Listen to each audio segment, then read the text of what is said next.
During the final days of World War II, Soviet soldiers descended upon Berlin, and what they did to German women has been shrouded in darkness and silence for decades. But the horrific truth is now coming to light. This is the untold story of what really happened in 1945. In this video, we uncover the harrowing events that unfolded in Berlin in 1945, when Soviet soldiers subjected German women to unspeakable violence. From brutal rapes to the aftermath of trauma, we explore the untold stories of those who endured unimaginable suffering during the final days of World War II. In late 1942, rumors began circulating throughout Germany that the Red Army had surrounded General Paulus's Sixth Army in Stalingrad. It was hard for many Germans to accept that their once invincible forces were now in dire straits. The Christmas of 1942 was declared with ideological determination as Joseph Goebbels, the Nazi propaganda minister, attempted to rally the spirits of the population. However, by Christmas of 1944, Berlin was a shell of its former self. The capital had been decimated by bombings, and the people, struggling from scarcity and the stress of constant attacks, found themselves unable to cope. Humorous jokes turned grim, and a particularly dark one making its rounds was, "Be practical, give a coffin as a gift." Life in Berlin was one of misery and fear.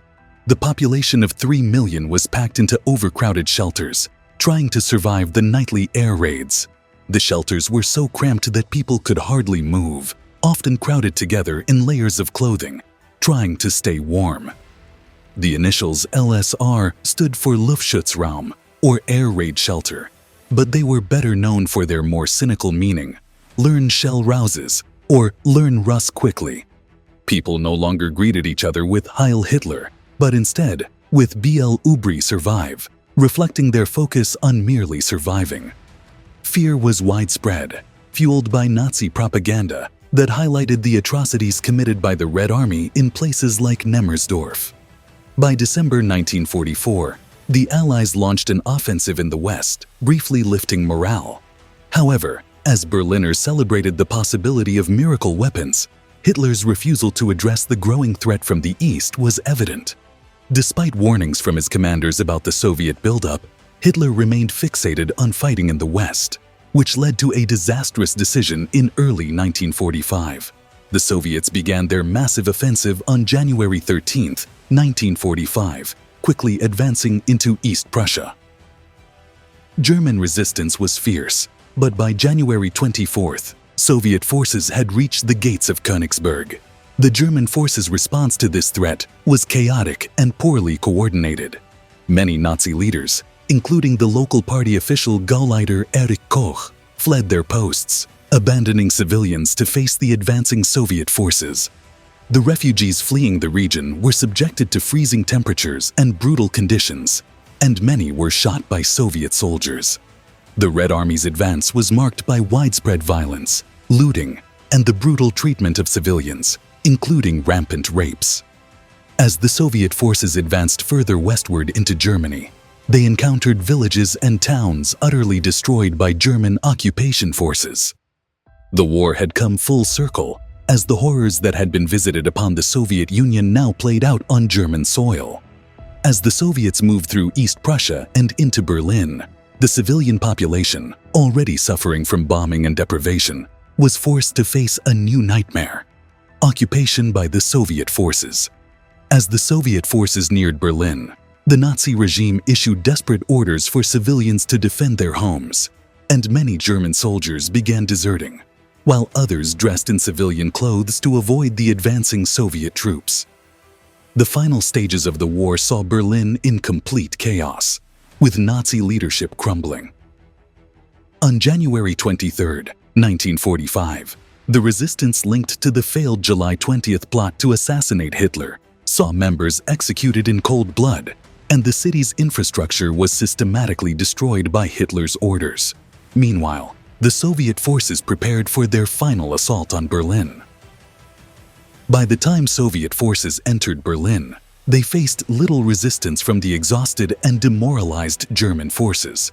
and the city began to fall apart under the unrelenting bombardment. On April 20th, 1945, Adolf Hitler's 56th birthday, Soviet troops began their shelling of Berlin, and 3 days later, the Nazi capital fell.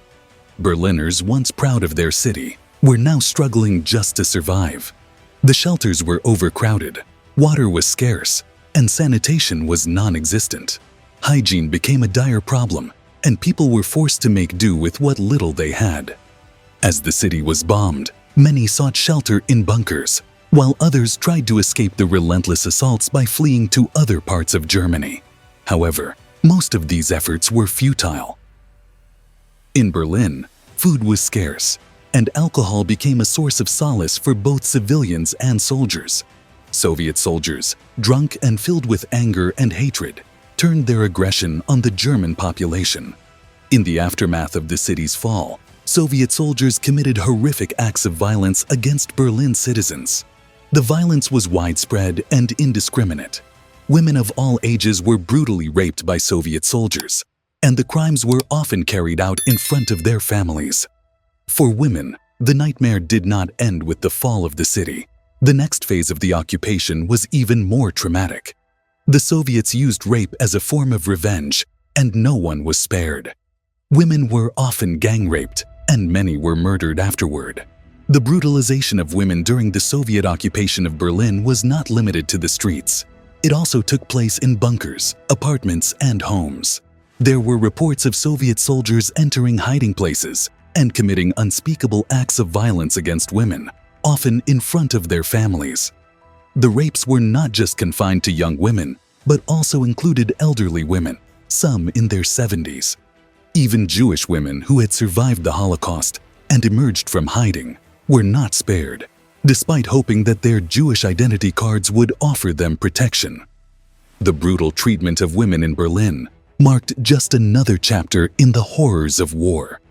For the women, survival became a matter of outlasting the chaos and violence that was now surrounding them. Many women resorted to hiding or attempting to disguise themselves to avoid being targeted. Others sought to make themselves unattractive by cutting their hair or smearing dirt on their faces. Some women wore multiple layers of clothing to make themselves appear bulkier and less feminine. Hiding in basements and underground shelters became a common strategy, as these areas offered some measure of safety. In the wake of such horror, Berlin's women faced a future marred by trauma. For them, survival in wartime Berlin meant enduring not only the destruction of their homes and families, but also the horrors of rape and violence that followed the arrival of the Red Army. Their stories are a sobering reminder of the brutal realities faced by women during wartime, where survival often meant making impossible choices in the face of relentless violence. During the final stages of World War II, women in Berlin and other German cities resorted to various survival strategies to avoid being attacked by Soviet soldiers. Many sought refuge in homes with elderly people or children, hoping that these places would be less likely to be targeted. Women also banded together in groups, believing that numbers could offer some protection. Others used bribery, offering valuables such as watches, jewelry, or food to soldiers in exchange for safety. Some attempted to negotiate directly with soldiers, appealing to their decency and compassion. Community efforts also played a crucial role.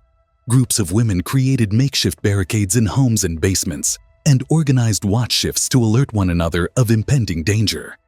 In some cases, women aligned themselves with higher-ranking officers, entering consensual relationships in hopes of securing protection from lower-ranking soldiers who were more prone to commit acts of violence. This strategy led to a complex and paradoxical situation, where some women, after experiencing brutal rapes, turned to manipulating the system in search of safety. One such account, from the diary of a woman in Berlin, describes how, after enduring multiple rapes, she decided to seek protection from a powerful officer. Despite these efforts, many women were still subjected to horrific acts of sexual violence. Reports estimate that between 100,000 and nearly 1 million German women were raped by Soviet soldiers, with some sources indicating that as many as 20,000 women were assaulted in Berlin alone. These rapes resulted in a staggering number of unwanted pregnancies. In response, the German Ministry of the Interior established special wards to address the growing number of abortions requested by women who had been raped. In one such ward in Berlin, hundreds of cases of abortion were approved between 1945 and 1946. The aftermath of the rapes also saw women suffering from venereal diseases, which medical professionals tried to treat amidst the chaos of post-war Germany. Many of the doctors working in these conditions were anti-fascist, while others were former Nazi Party members who had been temporarily suspended from private practice. The psychological and social impact of the Soviet soldiers' actions was profound. The motivations behind such brutal behavior were influenced by a combination of revenge, propaganda, lack of discipline, and the breakdown of social norms in the chaos of war.